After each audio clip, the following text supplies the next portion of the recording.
Hey there, 3DMJers.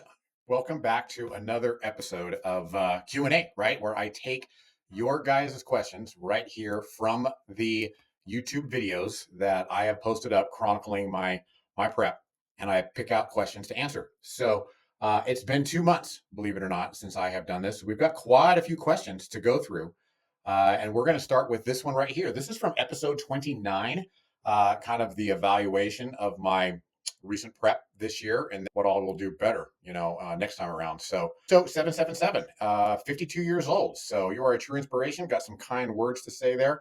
Say I'm impressed. Look at all the Jesus freaks.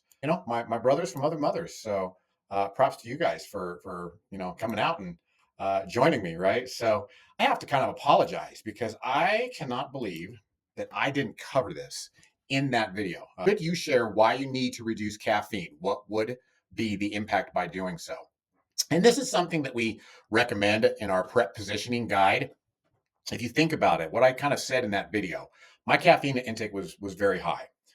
Caffeine is something that we can use as a tool in our prep to not only kind of, I guess, speed up the metabolism a little bit, through the energy that it gives you and more movement. And also, because of the energy, it helps to combat lethargy. It helps to satiate things a little bit with the tummy. Since my caffeine intake was already high, like close to a gram a day, it's kind of like, where do I go? How do I add more caffeine, right, to get more benefit from it? Because just like a lot of things, I kind of suspect that at a certain threshold, adding more caffeine, you're not going to get any added benefit. So in my next prep, as I mentioned in this video, I'm going to reduce caffeine intake. Now, I love my coffee in the morning. I love drinking it during my morning holy hour. It's almost a spiritual experience. What I plan to do is just replace that with decaf coffee. Because if let's say that I am able to reduce my caffeine intake to maybe a mere 100 to 200 milligrams a day, right? Which is low for me. It'd be great if I get it down to zero, right? Every little bit that I add as I'm going through prep, I'm going to get the added benefit of it. And I probably, fingers crossed, will not get it to 800, 900 milligrams a gram a day. So that's the reason that I would reduce caffeine so that I can get room to grow, to progress with the caffeine intake. Alrighty, and then continuing on, this is from episode 28, covering my recovery training as I'm going through my recovery from the prep. And we got a twofer here from Matthew Dobson, 94. Was the elbow pain just slightly feeling off? So the elbow pain that I was experiencing during my tricep extensions it's nothing new. But let me elaborate on that. For years, I mean years, my right elbow has clicked. It's just got a little click whenever there is load on it. It's done that for years. But here, as of the last probably a year, really, like this last prep, that click, it started hurting a little bit when I have a stretch position. Well, not even stretch, because even on press downs, when it clicks, it kind of hurts just a little bit. However, I'm also experiencing a little bit of medial epicondylitis in this elbow. I guess that's tennis elbow, if I'm not mistaken. So again, hopefully the sentiment is, or the reason behind it is, if I can move that away, hopefully it'll give it a little bit of a break there. So that was kind of the thinking there.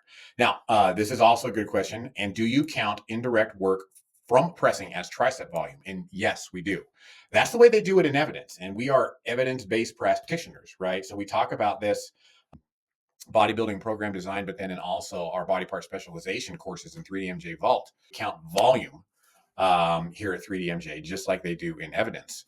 So basically, if it involves elbow extension, it's a tricep set. If it involves elbow flexion, it's a bicep set. Okay. Now, with that being said, I will kind of monitor the direct work to my tricep. So I count all of my elbow flexion as tricep sets. But I kind of like to monitor how many of those sets are direct work. And you guys are going to see this in an upcoming training update. I'm doing the lengthened portion only on my decline bench presses, right?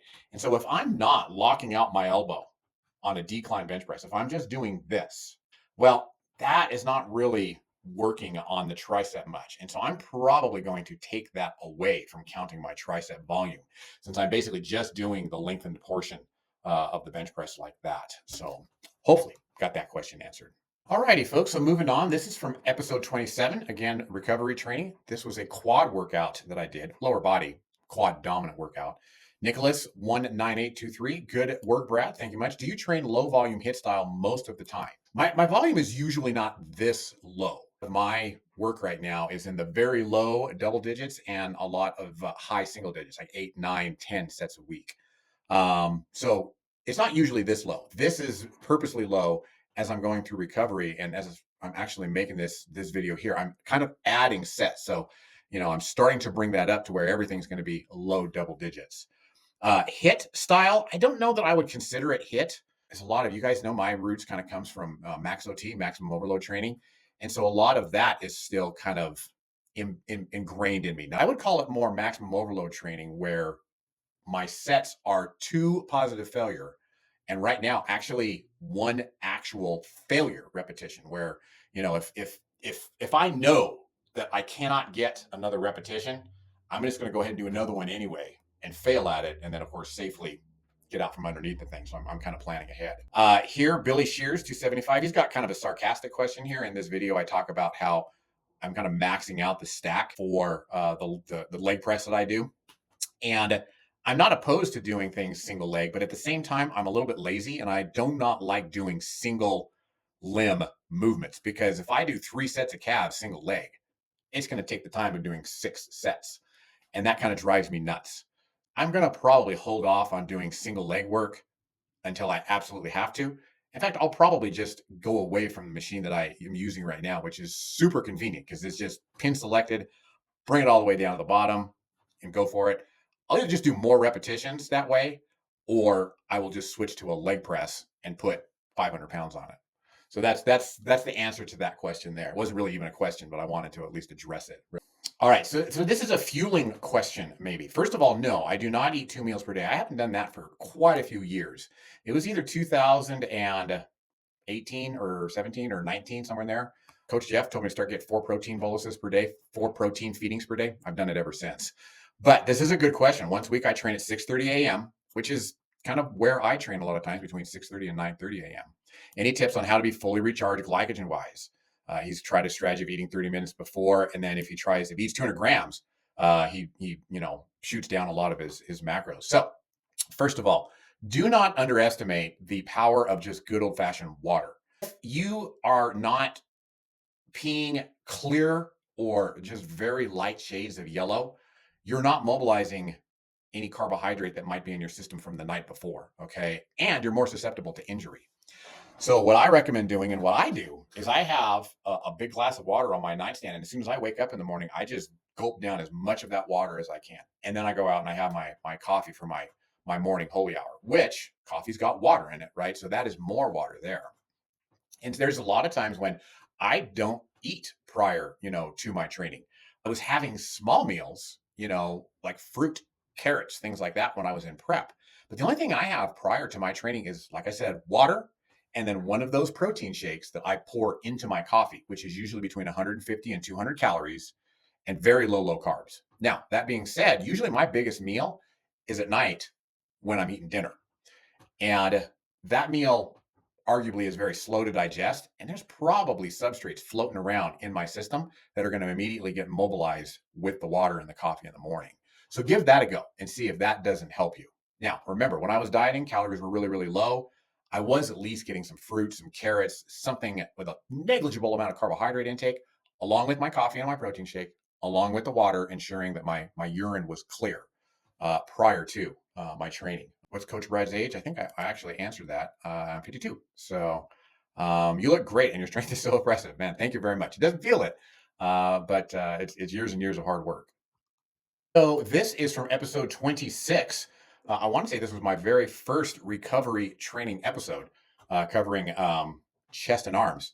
And I have a clarification question here. Should you stretch a muscle when it's in recovery, right? And this is Rager Forable. So when we talk about recovery, right, what we're referring to here is the recovery, what we call basically recovery diet, recovery training, recovery portion of our timeline after a bodybuilding competition. After a bodybuilding competition, really through the last, phases of bodybuilding competition, It's very invasive. You're uber low body fat. Your training volume is hopefully managed, but still is probably higher than it should be. And you're starved and you're under recovered and you don't have any fuel on your body in the form of body fat, you're basically very fragile. And it takes time to get out of that state. One or two cheat days after the competition is not going to cut it. Sometimes it just takes a matter of 2-3 weeks of just constantly being in a surplus and putting some weight back on, getting some body fat back on. You're no longer fragile. However, some people I've seen it take as long as 3 months before they're actually starting to like have normal relationships with food. I'm still a little bit on the food focused side, having been now, I want to say it's been 6 weeks since I did my bodybuilding competition. So that is what we mean by recovery. Now, my muscles, other than being, depleted, somewhat fragile because there's no body fat, they're fine. All right. I can train them just fine. I don't have any aches and pains, any issues, a little bit of elbow tendonitis, but there's nothing wrong with A, stretching a muscle when you were in the recovery diet, and B, training a muscle to long length partials, the stretched portion during the recovery diet. So I want to make sure we get clarified that there. Here we have another sarcastic question, but I wanted to address it because it's kind of a funny story. First of all, my shirt is off because let's face it, ain't nobody going to listen to me unless I have my shirt off and kind of show off my physique somewhat, right? That's why I do a lot of my Instagram reels with my shirt off. That's the God's honest truth behind it. However, funny story behind that. Number one, I was really, really lean in the winter months and it was cold. And as soon as it got to springtime and it started warming up, I was even leaner. I was still cold. And essentially, as odd as this sounds, I could not wait to be warm. But the only way I could be warm was wearing hoodies and sweats and multiple layers. And that gets old too. Having to wear multiple layers like that, it gets old. You don't feel like wearing that. So I went through a phase there where it was finally warm. It was arguably hot. And I didn't have to wear hoodies and I didn't have to wear sweats anymore. So guys, in full transparency, you go through weird stuff in a bodybuilding prep. I just wanted to walk around naked, shirt off. It felt good to be warm, but not have layers and layers of clothes on and a hoodie and etc. It just felt great. So that kind of carried over a little bit into the recovery portion when it was still pretty hot out. And it just felt good to be warm and not wear layers and layers. One thing that we had a little question on here was the spreadsheet.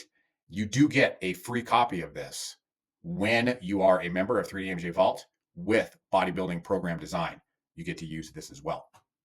And this will be our last question. This is from episode 24. All right. And got a good question here from Dory M78. Could you do a video on how to bring up squats? So he's got all of his particulars here. And one of the things that I love to do, and Jeff is doing this, I think he's still doing it. He was doing it a few months ago, that he's been doing to bring up his strength is top sets and back downs. All right. So you say here that when I do 10 rep sets the following 2 days, my lower back doesn't feel right. Well, I would say use that 10 rep load, right? Maybe even a little bit heavier, and then just do 1 or 2 repetitions with it. The load probably isn't the hard part that's on your body. It's probably that's a pretty heavy load and you're doing it for 10 rep sets.